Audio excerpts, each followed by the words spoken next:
Airline Sniper 4, confirm 30%. Hey, sir. What if war isn't just something that happens on the news? What if war lives in your inbox, in your late-night scroll, in the words you didn't say, or worse, in the ones you typed in a comment box like a sniper hiding behind a keyboard?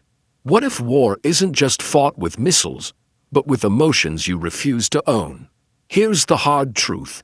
Before war explodes in the world, it simmers in the psyche. You've been taught to see war as something out there, between nations, ideologies, or strangers with different flags. But what you were never told is that war is a mirror, and the real battlefield is inside you. Every time you suppress a feeling because it doesn't match your persona, the version of you think others want, you start a war within. And that war doesn't stay quiet. It leaks. Through sarcasm, through overreactions, through subtle jabs that feel justified because you've been holding your breath, trying to keep it all in. Carl Jung called this the shadow. The parts of yourself you don't want to see, so you shove them into the dark. But here's the twist. The shadow doesn't disappear. Here's the twist. The shadow doesn't disappear. It delegates. You deny it. And it finds someone else to wear its face. It shows up in your partner, your coworker, the politician you despise, the stranger online who triggers you for no logical reason. Suddenly, they're the enemy. They're the one who's arrogant, selfish, lazy, toxic. But pause. What if they're carrying the part of you won't face? What if the war outside is fed by a million small inner battles, each person denying, projecting, and attacking what they can't reconcile in themselves? This isn't about blame. This is about ownership. Radical, uncomfortable, empowering ownership. Because once you understand this, you stop being a puppet. You stop being unconsciously pulled into emotional wars you didn't choose. You reclaim your psychic energy, and with it, your authority. Let's be blunt. The world is full of people who look peaceful but are emotionally armed. People who smile through gritted teeth, who perform goodness while seething inside, who say no problem, but carry a slow-burning rage that leaks into passive-aggressive texts, stonewalling or ghosting people they once claimed to love. That's not peace, that's suppression. And suppression is a ticking time bomb. You want to see war in real time? Open your social media feed. It's not just content, it's projection at scale. Everyone shouting over everyone else, demanding others fix what they're not willing to face inside. Calling out them instead of calling in themselves. Cancel culture. That's shadow projection in a hashtag. Outrage addiction. That's shadow hunger in a dopamine loop. We are not just consuming war, we are feeding it. With every unexamined reaction, every refusal to pause, every moment we trade clarity for control. You felt this. You know what it's like to snap at someone and regret it an hour later, to keep quiet when you needed to speak, to perform a version of yourself that earns applause but costs you your authenticity. That's war too. A subtle daily war against your own truth. And here's where it gets dangerous. The more you reject a part of you, the more violently it will find a way to be seen. Because the shadow doesn't go away. It just gets louder. It becomes the critic in your head. The panic in your chest, the cynicism in your voice, the distance in your relationships. It becomes your politics, your preferences, your prejudices. It becomes your battle plan. And you don't even realize you're marching. That's how the collective shadow grows. Millions of people, each convinced they're on the right side, while secretly at war with their own denied selves. You want to change the world, then start where the war actually begins, with you. Ask yourself, where am I still hiding behind performance? Where am I calling others selfish because I've been too afraid to say what I really need? Where am I being nice, but secretly keeping score? Because let's be honest, you weren't born with enemies, you were born whole.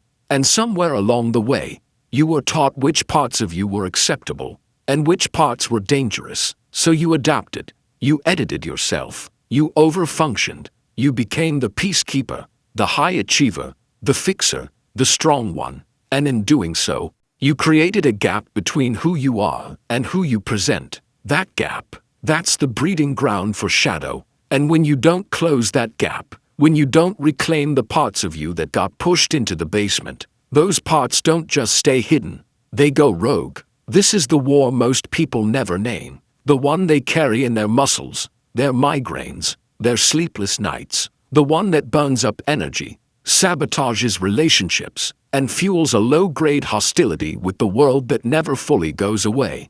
It's the war of self-rejection. But here's the breakthrough. The moment you stop fighting yourself, the need to fight others loses its grip. This isn't weakness. This is strategy. You don't become powerful by suppressing your shadow. You become powerful by integrating it. Because the shadow is not evil. It's energy. It's your assertiveness, your fire, your boundaries, your truth. Misused, it becomes destruction. Owned, it becomes direction. The question isn't whether you have a shadow. You do. The question is, are you using it? Or is it using you? It's time to stop flinching from that truth. It's time to see that peace is not the absence of conflict. It's the presence of consciousness. And that begins now, not next month, not after you've read 5 more self-help books. Right now, in the way you respond to the next frustration, in the way you choose to pause before projecting, in the way you finally say, "This is mine to own," because the war will keep showing up until you stop feeding it. Ready? Good. Let's go deeper. You've heard the phrase, "As within, so without." But here's the problem. Most people don't believe it. Not really. They think inner work is optional. They treat therapy like a luxury. They treat self-awareness like a hobby. And they treat world problems like things someone else should fix. But here's the psychological fact. When enough individuals disown their own emotional reality, the collective inherits the consequences. You want to know why nations go to war? Because people do. People escalate. People blame. People project their wounds, their fears, their unmet needs onto others. And when enough of us do it, we elect it, we legislate it, we normalize it, we march behind it. That's the collective shadow. It's the accumulation of every little lie you told yourself to survive. I'm fine. I don't care. It's not a big deal. It's the voice that told you anger is dangerous, that sadness is weakness, that your needs are inconvenient, so you buried them. And now you lash out when others express what you've never felt safe to feel. This is why Jung said, "Until you make the unconscious conscious, it will direct your life, and you will call it fate." Think about that. The unconscious doesn't just hide in your dreams. It leaks into your habits, your reactions, your relationships. It chooses your friends. It chooses your fights. It even chooses your scrolling patterns. When you can't sit still with your discomfort, you'll look for distraction. When you can't tolerate ambiguity, you'll cling to certainty. When you haven't made peace with your own imperfection, you'll attack it in someone else. And suddenly, you're at war, not just with people, but with life itself, because life refuses to match your illusion of control. This is why so many people feel chronically exhausted, not because they're working too much, but because they're emotionally at war all day long, performing, pleasing, over-explaining, defending, apologizing, rebranding themselves for different audiences like human-shaped marketing campaigns. You're not tired because you do too much. You're tired because you leak too much energy. You leak it through people-pleasing. You leak it through overthinking. You leak it every time you bend your boundaries just to keep the peace. But let me be clear, there's no peace without clarity, and there's no clarity without shadow work. Because when you don't know what parts of you are running the show, you keep ending up in roles you didn't audition for. The fixer, the savior, the avoider, the victim. And here's the most dangerous part. You start mistaking survival strategies for personality.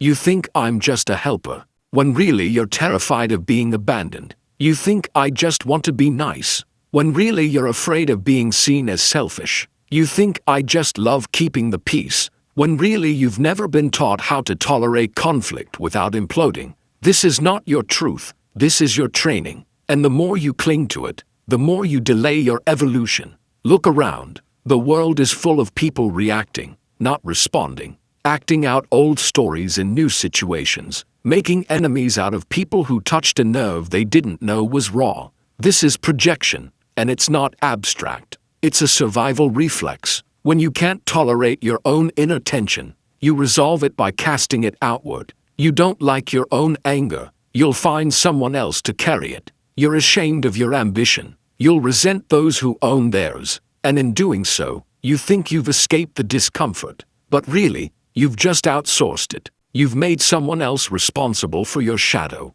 And now your energy is bound to them. This is why you obsess over people who trigger you. Why you replay arguments in your head. Why one comment ruins your whole day. It's not about them. It's about what they woke up in you. You want to break free, then own it. Own your reactions. Own your story. Own the parts of you you were taught to disown. The needy one, the angry one, the powerful one, the sensual one, the sad one. Because here's the truth. Most people never hear those parts aren't shameful. They're sacred. They're signals. Your anger, it's not a flaw. It's a flag. Something's been crossed. Your sadness, not a weakness. It's a well, a source of depth, of feeling, of connection. Your ambition, not selfish. It's your soul trying to expand into its full capacity. But if you don't claim these parts, your shadow will. And when the shadow claims them, they come out sideways, in ways you can't control. That's how we end up with culture wars, emotional landmines, communication breakdowns, silent feuds between people who secretly want the same thing. To be heard, seen, understood. We've lost that because we've lost ourselves. You want to be a force for peace, then stop denying what's true for you. Peace is not politeness. Peace is not performance. Peace is presence. The kind that only exists when you've made peace with your own complexity. And that takes work. It takes courage to feel what's real. Instead of numbing it, it takes honesty to admit you've been playing a role. It takes maturity to pause and say, this reaction, it's mine. I'm not dumping it on someone else. Because here's the shift. You can't control the world, but you can master your own energy. You can't stop all wars, but you can stop feeding the ones inside you. And that's not small, that's everything. Because the minute you stop outsourcing your shadow, you become a different kind of presence. You stop over-explaining.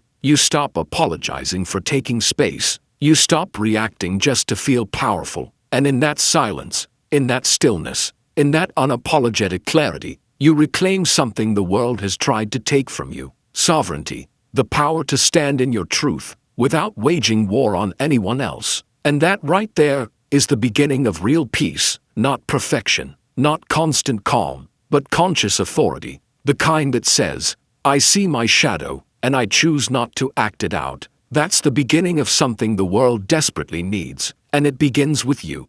There's a lie you've been sold, that to be strong, you have to suppress, that control equals mastery, that emotions are distractions, that stillness is laziness, that getting over it is the same as healing. But let's get brutally honest.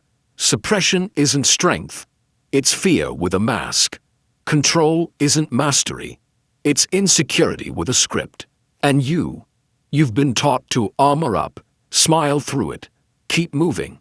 But all that armor, it's heavy, it's loud, it costs you connection, energy, and most of all, clarity. Carl Jung didn't teach us to become better masks. He taught us to become more whole. Individuation, the process of becoming a complete conscious self, requires that you face your shadow, not bury it, because the parts you reject don't disappear. They just get louder when you're tired, when you're alone, when someone presses that invisible button you didn't know you had. You ever wonder why some small comment stings more than it should? That's not the world being cruel. That's the shadow calling. That's a buried belief, a story you've been carrying in silence, and the person in front of you just touched it. Like salt on a wound you never treated, but instead of tending to it, you fight, you justify, you perform, you stay busy, instead of going inward, and the cycle continues. Projection, reaction, exhaustion, repeat. But what if today is the day you stop the loop? What if you choose to hold your reaction long enough to meet the part of you that wants to be seen? Let's make it practical. The next time you feel triggered, don't run. Ask, what part of me feels exposed right now? Not who's to blame. Not how do I fix this? Just what's mine here. Because that moment, that pause, is where the pattern breaks. You stop playing the victim. You stop being the controller. You stop acting out scripts written by a younger, wounded version of you. You reclaim authorship. This is the work. It's not glamorous. It won't win you likes, but it will win you back. Back from the false self you've been performing. Back from the burnout you've been normalizing. Back from the war you've been quietly fighting every time you smile through a no, apologize for a boundary, or flinch from your own truth. Let's take this further. You want to know how shadow shows up in real life? It shows up in the text you overthink, the smile you fake in meetings, the laugh that's louder than it needs to be, the over-apology in the email you rewrote 5 times just to not sound rude. It shows up in the "Terry, it's fine" when it's not, in the "no worries" when you're boiling, in the just checking in when you're really hoping they still value you. That's not you. That's the shadow performing safety. You were trained to stay likable, even when it meant staying invisible. But you can't be whole if you're half present. You can't be peaceful if your truth is buried under 10 layers of "don't rock the boat." So here's your wake-up call. Rock the damn boat. Not for the drama, for the integration. Tell the truth. Say the thing. Own the anger. Own the sadness. Own the power. Own the desire. Because when you do, you stop leaking energy. You stop outsourcing validation. You stop recruiting conflict just to feel. You become someone no longer ruled by reaction. You stop needing to win arguments because you're not trying to prove you matter. You stop needing to defend your choices because you're not trying to justify your worth. You stop waiting for permission to rest because you've stopped tying your value to output. This is the transformation Jung pointed to, not some mystical enlightenment, but a grounded, gritty reclamation of your own emotional terrain. You learn to say, "I don't owe my energy to everyone. I'm not reacting. I'm choosing. I protect my peace like it's sacred." And you mean it. You start moving slower. Not because you're lazy, but because you're done sprinting through life on other people's timelines. You start saying no, not to be harsh, but because your yes means nothing if it's always available. You start holding your line, not to be rigid, but because without a line, you disappear, and people might not like the shift. That's okay. The old version of you was easier to manipulate. This one has presence. This one has authority. This one doesn't need to fight, because they know who they are. That's what happens when you integrate your shadow.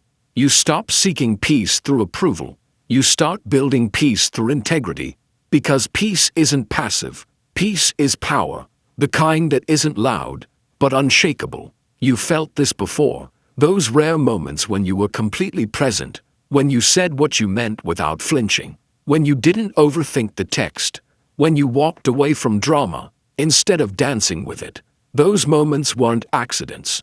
They were previews of who you are underneath the programming. And that version of you, it's not far away. It's already here. It's just buried under performance, numbed by distractions, quieted by habit, but not gone. You don't need a new identity. You need a reunion with your voice, your values, your vitality. That's what happens when you stop being at war with your own truth. That's what happens when you stop being available to everything and start becoming loyal to yourself. So ask yourself, where am I giving away my energy out of guilt? Where am I over-explaining because I don't feel enough? Where am I mistaking emotional reactivity for strength? And most importantly, what if the peace I've been chasing starts with me? You don't need to wait for the world to change. You don't need a new election, a new leader, a new trend, or a new planet. You need to change how you show up to yourself. Because war, whether it's global or internal, always begins the same way. A refusal to see the humanity in the other. A refusal to see the disowned part of yourself. A refusal to feel what hurts, so you project what threatens. That's how it starts. And that's how it spreads. But it can end with you. It can end the moment you decide to sit with the discomfort instead of dumping it on someone else. It can end the moment you drop the story and feel the truth. It can end when you stop outsourcing your pain and start owning your power. Because here's the thing. No one tells you your pain isn't the enemy. Your shadow isn't a flaw. They're maps. Maps that lead you back to the places you've abandoned, to the power you tucked away in shame, to the voice you buried to stay safe, to the truth you diluted for acceptance. You don't need another affirmation. You need confrontation. The real kind. The kind where you look in the mirror and ask, where have I been at war with myself?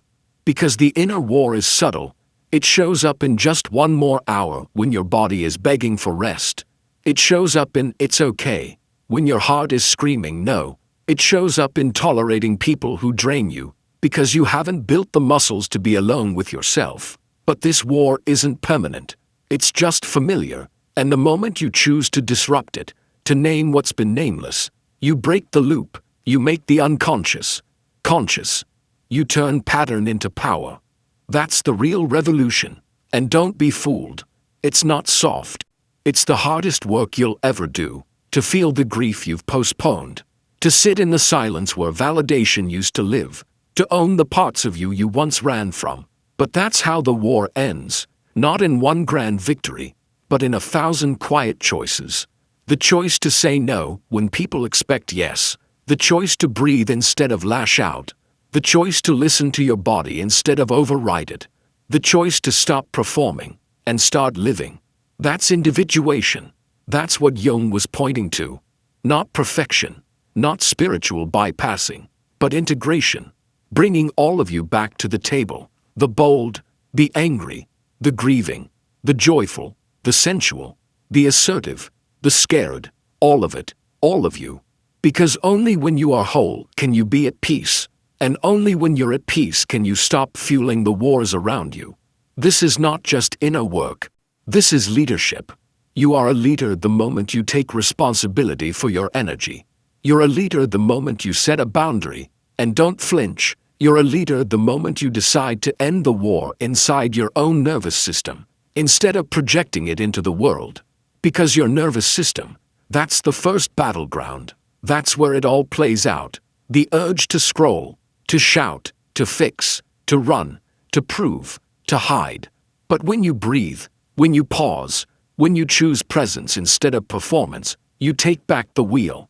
That's the muscle, that's the mastery. You want peace, build it here, right now. In the way you speak to yourself, in the way you show up to discomfort, in the way you stop negotiating your values just to avoid tension. Peace is not found in a perfect world. Peace is built in messy moments, when you choose alignment over approval, truth over performance, clarity over comfort. That's how war becomes unnecessary. Because when you stop disowning yourself, you stop needing to fight others. And when enough people do that, we shift. Not just individually, collectively. Because collective healing doesn't begin with politics. It begins with presence. With people like you, who decide that emotional reactivity is no longer your master, who choose to feel what's real instead of project what's unresolved, who choose to take one sacred act of self-respect today. That's where it starts. So here's the final invitation. Set one boundary today. Say one honest thing you've been avoiding. Take one breath instead of firing back.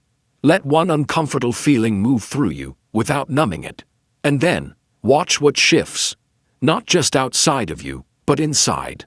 In the way you walk, the way you rest, the way you stop clinging, defending, explaining, the way you become a calm, clear force, not because you've escaped chaos, but because you've stopped feeding it. That's your power.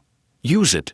Hold your line. Protect your peace. Reclaim your voice. Not tomorrow. Now. Because if you don't, your shadow will find a war to fight. But if you do, you'll find your life again.